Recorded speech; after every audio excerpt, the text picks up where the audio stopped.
Entrar aqui no livro de Jeremias, o profeta, capítulo 2, versículo 13. Cuidado para você não cometer o mesmo erro que às vezes a pessoa comete.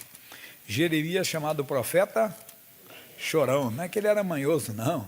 Ele chorava pelos pecados do seu povo, né? Jeremias, capítulo 2, versículo 13. Ele diz assim: porque o meu povo, não disse outro povo não, hein? O meu povo, não falou povo religioso, idólatra, incrédulo, não. Ele disse o meu povo, bem claro falando isso para nós, fez duas maldades, a mim me deixaram, e muita gente deixa, abandona o Senhor. Não é abandonar a casa de Deus propriamente, às vezes a pessoa continua na igreja, não fica escandalizado, o pregador deixa o Senhor. Ele deixa de consultar Deus, deixa de orar, deixa de pedir a direção. É mais ou menos como um filho que acha que está bem crescidinho, né? E não tem que dar satisfação ao seu pai, não tem que dar satisfação à sua mãe. E começa, bem, a fazer as coisas por conta dele. Mas não sabe que ainda não chegou o tempo dele andar sozinho, caminhar sozinho. Mas no nosso caso com Deus é muito mais, porque nós nunca chegaremos nesse tempo, porque Jesus disse, sem mim nada podereis fazer. E às vezes as pessoas começam, se acham adultas, se acham muito experientes com Deus e deixam o Senhor. Aí vem a segunda coisa que ele vai falar. O quê? E o manancial deixaram a mim, o manancial de águas vivas, e cavaram cisternas rotas que não retêm águas. É aquela que não consegue, tem furo, tem filtração, tem tudo. Mas o que tem a ver isso conosco? Bem, nós vamos ver um caso de um homem de Deus chamado Asa. Já ouviram falar dele? Asa foi rei de Judá e o homem confiava em Deus. Lá no segundo livro de Crônicas, vamos ver isso aqui, no capítulo 14, versículo 1. Não vou ler tudo não, porque fica muito extenso. Segundo livro de Crônicas, capítulo 14. Esse homem foi de Deus. De Deus foi, mas, vamos ver. Bem, ele entrou no lugar do seu pai Abias. O versículo 8 diz, tinha Asa um exército 300.000 de Judá, que traziam pavês e lança, e 280.000 de Benjamim, que traziam escudo e atiravam de arco. Todos eles eram varões valentes. Então, 580.000 homens. Um exército que hoje, entende, poucas nações no mundo têm. E Zerá, o etíope, saiu contra eles com um exército de 1 milhão, irmão, quase o dobro, e 300 carros, e chegaram até Maresa. E então Asa saiu contra ele e ordenaram a batalha no vale de Zefatá. E Asa clamou ao Senhor seu Deus e disse, Senhor, nada para ti é ajudar, quer o poderoso, quer o de nenhuma força, ajuda-nos. Pois, Senhor nosso Deus, porque em Ti confiamos, e no Teu nome viemos contra essa multidão, Senhor. Tu és o nosso Deus, não prevaleça contra Ti o homem. E o Senhor feriu os etíopes, diante de Asa e diante de Judá, e fugiram os etíopes. E Asa e o povo estavam com eles, os perseguiram até Gerar. E caíram tantos etíopes que já não havia neles vigor algum, porque foram quebrantados diante do Senhor e diante do seu exército, e levaram dali um grande despojo. Que vitória Asa teve! Mas Asa teve a humildade de pedir ajuda ao Senhor. Só que o Asa, então, foi experimentando Deus na vida dele.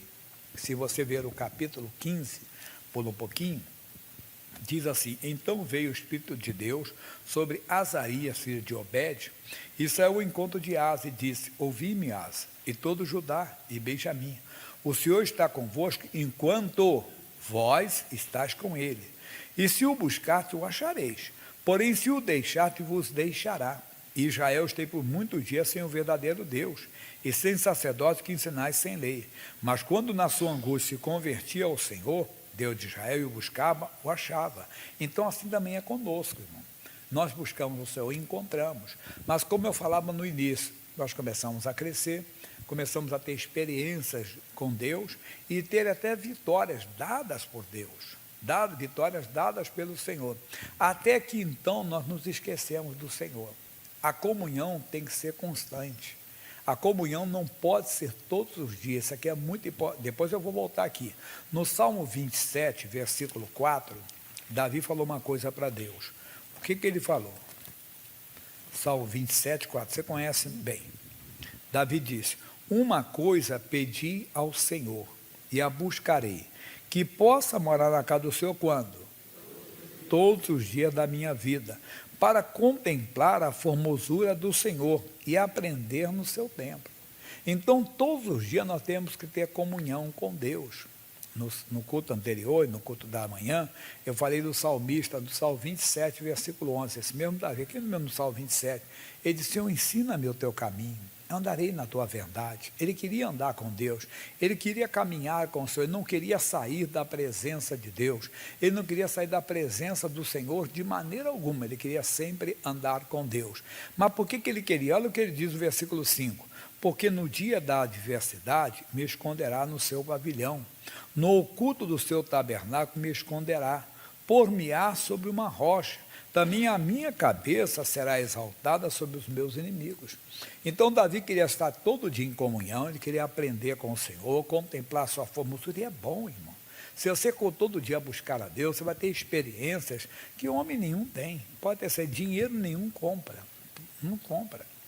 Falamos na parte da manhã sobre o amor às riquezas, as pessoas se gabam. O homem chega um momento que para ele deixa o Senhor e o Deus dele passa a ser o dinheiro, as riquezas. Ele se gaba de ter o carro tal, de ter a roupa tal. Não estou dizendo que é errado, não, entende? Mas aquilo não pode ser o seu Deus. Aquilo não pode ser, vamos dizer assim, o seu troféu, que você tem que se gabar de estar se mostrando, não. E as pessoas às vezes deixam. E eu falei, não se escandaliza, até o pregador. Ele tem que tomar cuidado, porque ele pode deixar o Senhor. Paulo disse, eu fui chamado para enriquecer a muitos, não para enriquecer. Quando ele começa a querer enriquecer, ele deixou o ministério dele, porque ele foi chamado para ser o sacerdote. A palavra sacerdote, alguém lembra o que diz? Sacrificador, você é o que sacrifica a sua vida, entenda, por outras vidas. Então, a pessoa vai deixando de lado. O Asa, então, estava bem. O Davi disse assim, eu quero todos os dias. Todo dia eu quero contemplar a sua formosura, quero aprender no seu tempo. Você vai aprender, você fica perplexo, você fica realmente, vamos dizer, feliz com as experiências com Deus. Não estou aqui para me gabar disso, mas poderia contar algumas experiências com Deus que vale, irmão, vale. Hoje um pastor estava me dando uma palavra de manhã, ele falou, pastor, eu lembrei do senhor, que o Neemias, ele estava reconstruindo os muros de Jerusalém, quando então o Sambalat, Gesem, o Arábio e outros tentaram, assim, vamos parar de brigar, vem cá e vamos congregar juntos. E sabe o que o Neemias mandou dizer? Não vou deixar de fazer a grande obra que estou fazendo. Irmão, não podemos deixar de buscar a Deus. É aquela hora de buscar a Deus, aquela hora de clamar ao céu, deixa o irmão à vontade, que ele sabe ficar, irmão. Ele gosta de ter o lugarzinho dele. A gente conhece os filhos, não é, irmão? A gente conhece. Filho a gente conhece. Filho não tem idade, não. O pastor é como um pai, conhece os filhos. Então, eu deixei ele lá, daí que eu já conheço ele. Ele vai sentar, tem o lugarzinho dele, é o lugarzinho que ninguém vai tirar, né? Então, não adianta. Tem o seu João, que ele gosta de sentar, ele fica bem no meio. Aí eu falei assim, João, tem na hora de ir no banheiro, você é melhor sentar na palma. Ele gosta de sentar ali, deixa. Ele é o filho que gosta de sentar ali, né? É a vontade dele. Então, o pai conhece o filho. Se o filho tem que ficar à vontade na casa do pai. Então, voltando, aí, entenda bem, o Davi aprendeu, essas experiências que vamos aprendendo com Deus, que eu podia falar aqui, me gabar, mas lindas experiências com Deus. E ele falou, puxa, não posso deixar de fazer o que eu estou fazendo, a obra de Deus, para outras coisas. Não deixe de buscar Deus. Mesmo que apareçam grandes fortunas na sua vida, que Deus não é contra você prosperar, mas não deixe de buscar o Senhor. Ah, mas agora eu tenho uma casa na praia, agora eu tenho uma casa no campo, eu tenho uma casa na montanha. Cada final de semana eu vou para uma. E está deixando de buscar o Senhor, irmão? Você deixa, esqueceu, entenda bem, as pessoas vão esquecendo. Outro começou, estava passando uma luta, todo dia marido e mulher oravam junto pelos filhos, oravam junto com um propósito, mas passou aquela tempestade e a tempestade de paz, e ele deixa, Davi, não, todos os dias eu quero contemplar a sua formosura. Mas aí ele adverte, ele diz o quê?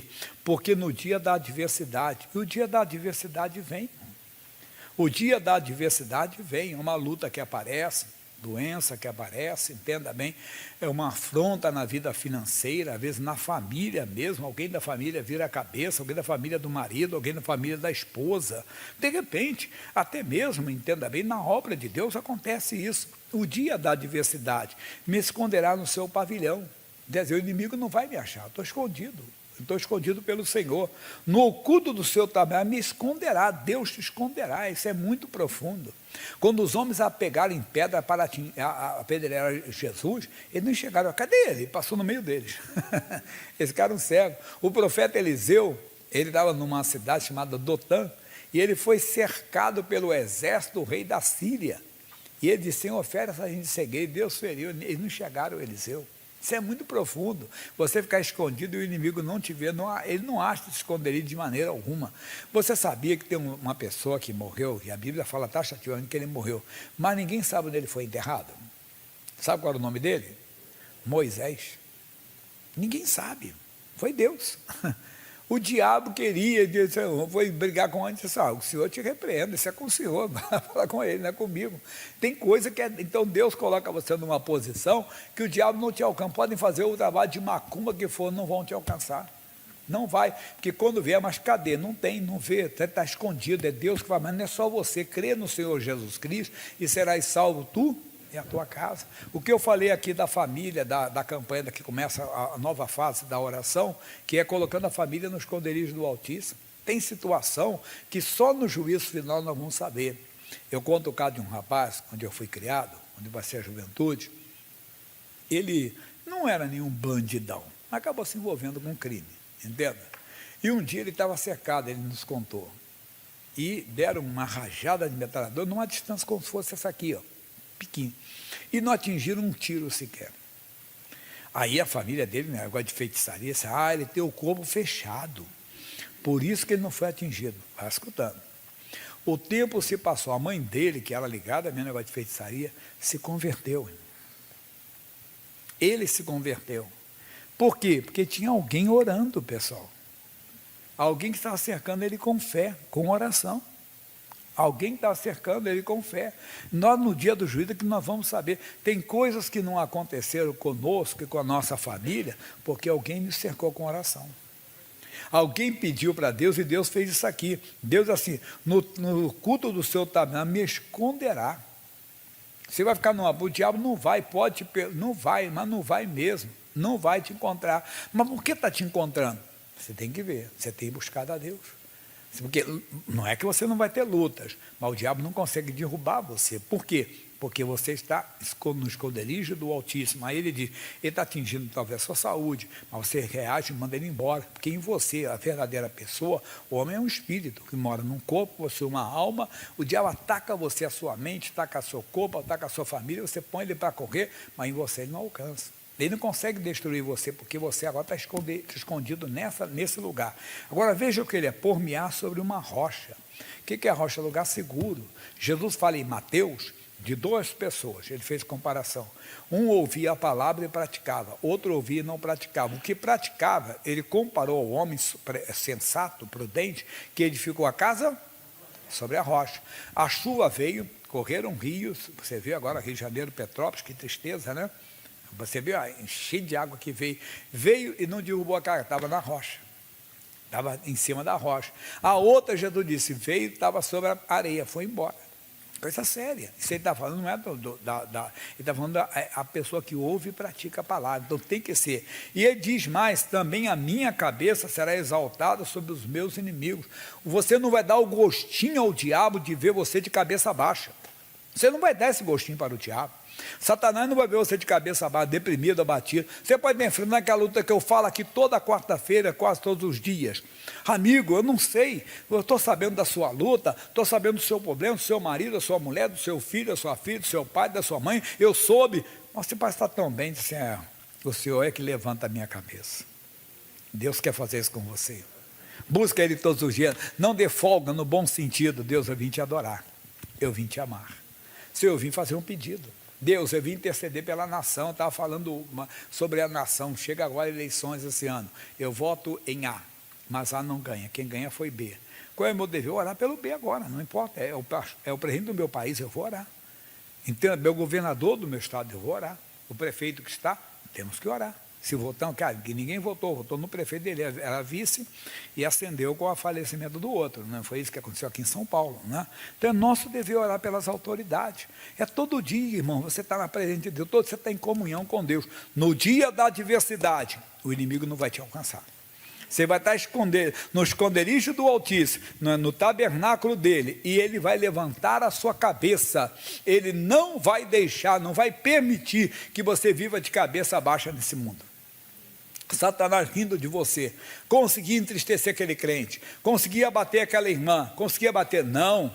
Paulo diz que ainda que fique você se levanta, o Senhor é a sua força. Mas vamos voltar no 2 Crônicas, agora nós vamos voltar no capítulo 16, aí que é ela, meu irmãozinho, o que você vai ver agora, capítulo 16, no ano 36º do reinado de Asa, 36 anos reinando, hein? Oh, Deus o protegeu. Ele tinha um exército que era metade praticamente dos etíopes, mas Deus deu vitória.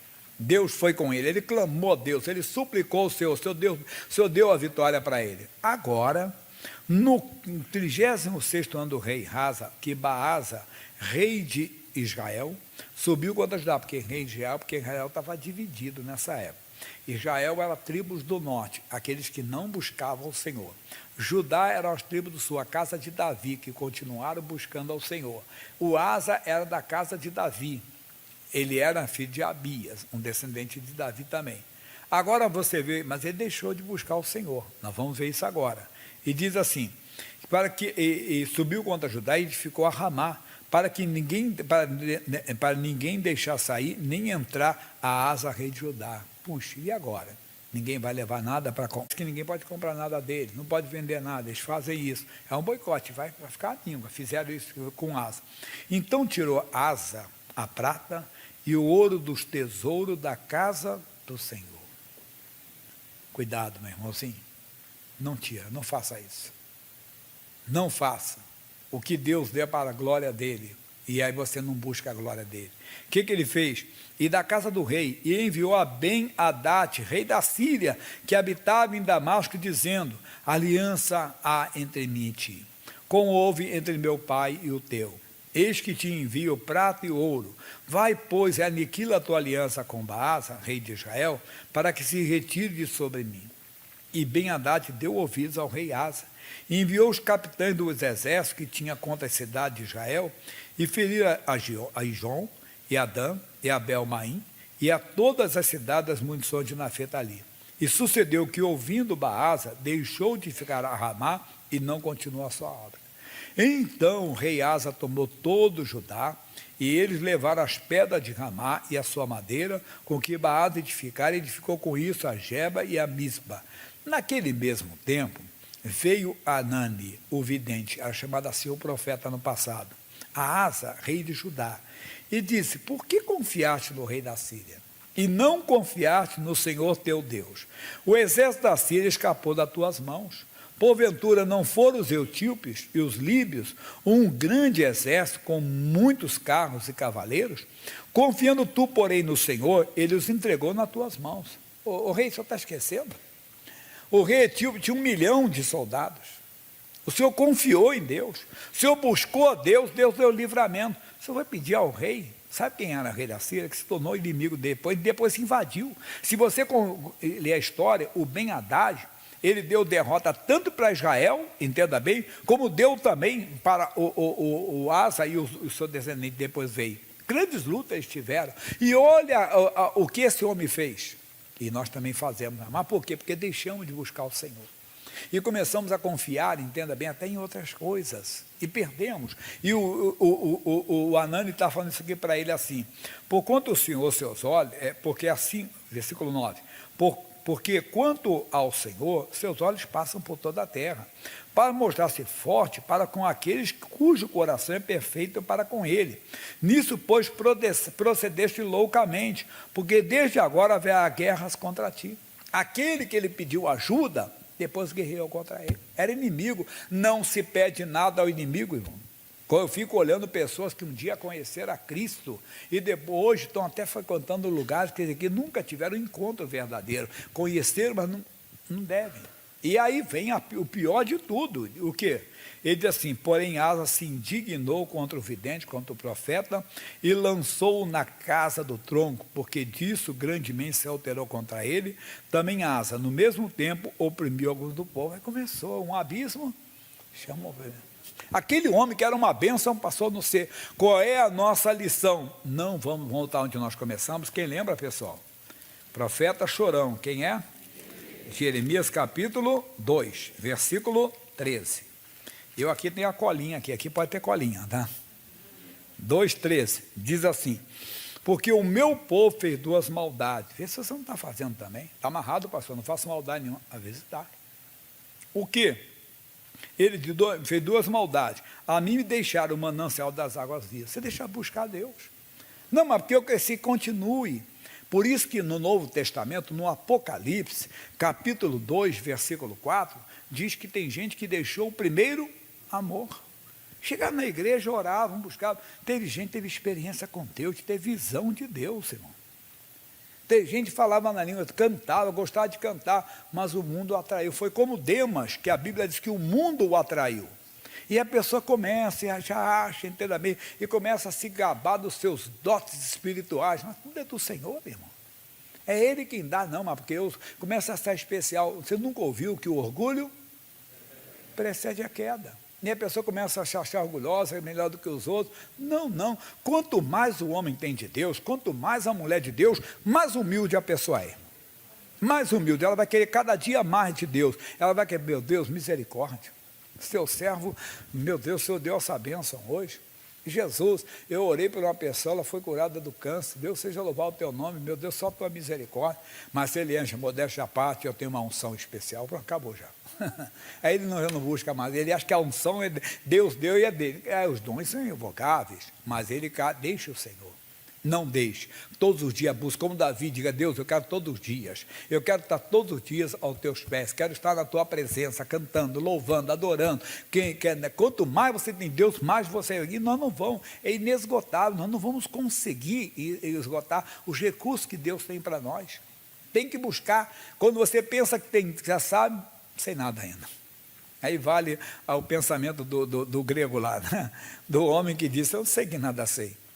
E é verdade, você vai ver que não sabe nada. Cada dia mais que você vê, meu Deus, aí você descobre algo. Jesus é tão pequeno, e é isso que ele vai dando. Ele deixou, aí ele e o segundo aí cavaram cisternas rotas que não retêm as águas. Começaram a se gabar neles, e começam a fazer o que o Asa fez. Aí quando vem apuro, não tem socorro do Senhor. Ele vai pedir ajuda até para inimigo, está amarrado. A mensagem de hoje: busca o Senhor em todo o tempo. Todos os dias, quando está tudo bem, glória, Deus, estou aqui para te louvar hoje. Que dia, Deus, louvar, Deus, surgiu essa adversidade, mas eu não vou abaixar a cabeça.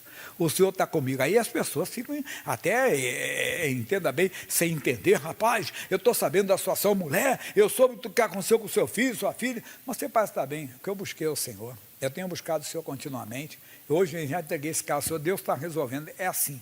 Seja sempre servo, estando aos pés do seu Senhor, e você vai ver como é bom ter a presença de Deus. Vamos orar? Fiquem de pé, por favor. Primeira oração entre você e Deus. Aqui, a igreja porta aberta, sempre tem gente que veio, mas não tomou uma decisão até hoje por Jesus. Irmão, você está correndo perigo, porque depois da morte, vem o juízo. O Fernando tem uma canção que diz: não adianta acender vela nem azul nem amarela. Depois da morte vem o juízo. Não adianta, nenhum homem pode fazer nada por você. Essa foi a reforma protestante, não foi a palavra que foi reformada, foi o pensamento do homem. Não tinha que comprar nada para salvar a alma de alguém, que o justo viverá da fé.